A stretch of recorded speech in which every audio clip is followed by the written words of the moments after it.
नमस्कार, आप देख रहे हैं टीवी7 भारत और मैं हूं आपके साथ प्रीति सिंह यादव। बुलेटिन की शुरुआत करेंगे बड़ी खबर के साथ। सामाजिक कार्यकर्ता सोनम वांगचुक ने 26 दिनों तक चल रहे अपने अनशन को समाप्त करने के बाद उन आरोपों पर पहली बार खुलकर प्रतिक्रिया दी है जिनमें उन पर ये आरोप लगाए जा रहे थे कि उन्होंने सिगरेट डील के तहत अपना अनशन तोड़ा है। अस्पताल से जारी एक वीडियो संदेश में वांगचुक ने भावुक अंदाज में ये कहा कि उन्हें अपने ऊपर लगाए गए आरोपों को सुनते हुए काफी ज्यादा दुख महसूस हो रहा है। उन्होंने ये भी बोला कि मुझे किसी के भी कैरेक्टर सर्टिफिकेट की जरूरत नहीं है। सोनम वांगचुक ने ये वीडियो ऐसे समय में जारी किया है जब सोशल मीडिया पर उनके अनशन समाप्त करने के फैसले को लेकर कई तरीके की प्रतिक्रियाएं सामने आ रही हैं। कुछ लोगों ने सवाल उठाए हैं कि उन्होंने केंद्रीय मंत्री की मौजूदगी में अनशन क्यों तोड़ा और क्या इसके पीछे सरकार के साथ कोई समझौता हुआ था। इन आरोपों पर वांगचुक ने कड़ी नाराजगी जाहिर की। वीडियो संदेश में उन्होंने कहा कि ये संदेश जो वो दे रहे हैं, जो ये संदेह की भावना से वांगचुक को देख रहे हैं, वो काफी ज्यादा हैरान कर देने वाला है। उन्होंने बताया कि छात्रों और युवाओं के भविष्य के लिए उन्होंने लगातार 26 दिन तक भूख हड़ताल की। इस दौरान उनका करीब 11 किलो वजन कम हो गया था, शरीर की मांसपेशियां कमजोर हो गई थी और स्वास्थ्य पर गंभीर असर भी पड़ा था। उन्होंने कहा कि इतनी बड़ी लंबी भूख हड़ताल के बाद भी अगर लोग उनकी नीयत पर संदेह कर रहे हैं तो ये बेहद ही दुखद है। वांगचुक ने आगे कहा कि अपने भाइयों और बहनों और छात्रों के लिए 26 दिन तक भूख हड़ताल पर रहने के बाद क्या मुझे ये साबित करना होगा कि मेरा अनशन कितना पवित्र था? क्या मुझे ये बताना होगा कि मैंने किसके हाथों से अनशन तोड़ा और क्यों तोड़ा? क्या मुझे हर उस सवाल का जवाब देना होगा जिसमें कहा जा रहा है कि कोई डील हुई थी या फिर कोई सौदा हुआ था? उन्होंने सिगरेट डील के आरोपों पर पूरी तरीके से हमला करते हुए इन आरोपों को खारिज किया है और काफी ज्यादा नाराजगी भी जाहिर की। उन्होंने बोला कि मेरी सरकार से किसी भी तरीके की समझौता की खबर जो है नहीं है और मैं किसी भी तरीके की समझौते की जो बातें कही जा रही है उन पर काफी ज्यादा नाराजगी जाहिर करता हूं। उन्होंने ये भी बोला कि 26 दिनों तक अपनी जान जोखिम में डालकर भूख हड़ताल पर मैं क्यों बैठा।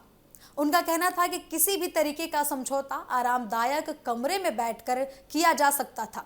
इसके लिए दिल्ली की गर्मी में सड़क किनारे बैठकर लंबे समय से अनशन करने की क्या जरूरत थी। वांगचुक ने आगे ये भी कहा है कि अगर मुझे डील ही करनी होती तो क्या मैं 26 दिन तक भूख हड़ताल पर रहता? क्या मैं अपनी सेहत को इस हालत में पहुंचाता? और अगर किसी को समझौता करना होता तो वो एयर कंडीशनर कमरे में बैठकर डील कर सकता था। वो ऐसे भूख हड़ताल पर रोड किनारे बैठकर कोई डील कैसे कर सकता है? उन्होंने आगे ये भी बोला है कि मुझे दिल्ली की तपती गर्मी में सड़क किनारे बैठकर अपनी जान जोखिम में डालने की क्या जरूरत थी। उन्होंने उन लोगों पर भी नाराजगी जताई है जो सोशल मीडिया पर लगातार उनकी आलोचना कर रहे हैं। उनका कहना था कि कुछ लोग बिना तथ्यों के आरोप लगा रहे हैं और आंदोलन की भावना को समझने की कोशिश नहीं कर रहे। उन्होंने कहा कि बेहद दुर्भाग्य की बात है कि सामाजिक आंदोलन को भी संदेह की नजर से देखा जा रहा है। सोनम वांगचुक ने यह भी स्पष्ट किया है कि उनके आंदोलन का उद्देश्य किसी व्यक्ति विशेष को निशाना बनाना नहीं था, बल्कि छात्रों के हितों और शिक्षा व्यवस्था में सुधार की मांग को आगे बढ़ाना था। उन्होंने आगे ये भी कहा है कि जब सरकार ने उनकी कई प्रमुख मांगों पर सकारात्मक रुख दिखाया तब उन्होंने आंदोलन समाप्त करने का फैसला लिया। उनके अनुसार किसी भी आंदोलन का उद्देश्य समाधान निकालना होता है, न कि केवल विरोध जारी रखना होता है। सोनम वांगचुक ने गुरुवार को रात को केंद्रीय मंत्री जेपी नड्डा और जितेंद्र सिंह से मुलाकात की। अपना 26 दिन पुराना अनशन समाप्त करने की भी बात निकलकर सामने आई। इसके बाद सोशल मीडिया पर कई तरीके की चर्चाएं शुरू हो गई। कुछ लोगों ने इसे सरकार के साथ पर्दे के पीछे हुए समझौते से जोड़कर देखा और इसी विवाद के बीच अब वांगचुक ने वीडियो जारी कर अपनी स्थिति स्पष्ट की है।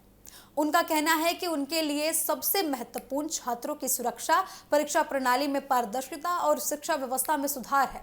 उनका मानना है कि यदि सरकार इन मुद्दों पर ठोस कदम उठाती है तो ये केवल आंदोलन की सबसे बड़ी सफलता नहीं होगी, बल्कि सिस्टम के लिए भी बड़ी बदलाव के रूप में इसे देखा जा सकता है। उन्होंने ये भी कहा है कि किसी भी फैसले का मूल्यांकन उसके परिणामों के आधार पर होना चाहिए, न कि अफवाहों पर या फिर सोशल मीडिया पर फैलाए जा रहे आरोपों के आधार पर। सोनम वांगचुक के इस वीडियो के बाद राजनीतिक और सामाजिक हलकों में भी नई बहस शुरू हो गई है।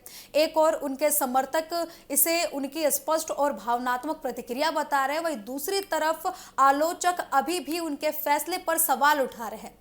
फिलहाल वांगचुक ने साफ कर दिया है कि उन्होंने किसी भी तरीके का सीक्रेट डील नहीं किया और उनका आंदोलन पूरी तरीके से छात्रों और शिक्षा व्यवस्था के सुधार को जो है मद्देनजर रखते हुए लिया गया था और लगातार उनकी तरफ से मांग की गई थी। और सरकार ने जब सकारात्मक रुख दिखाया उसके बाद सोनम वांगचुक ने अपना अनशन तोड़ा है।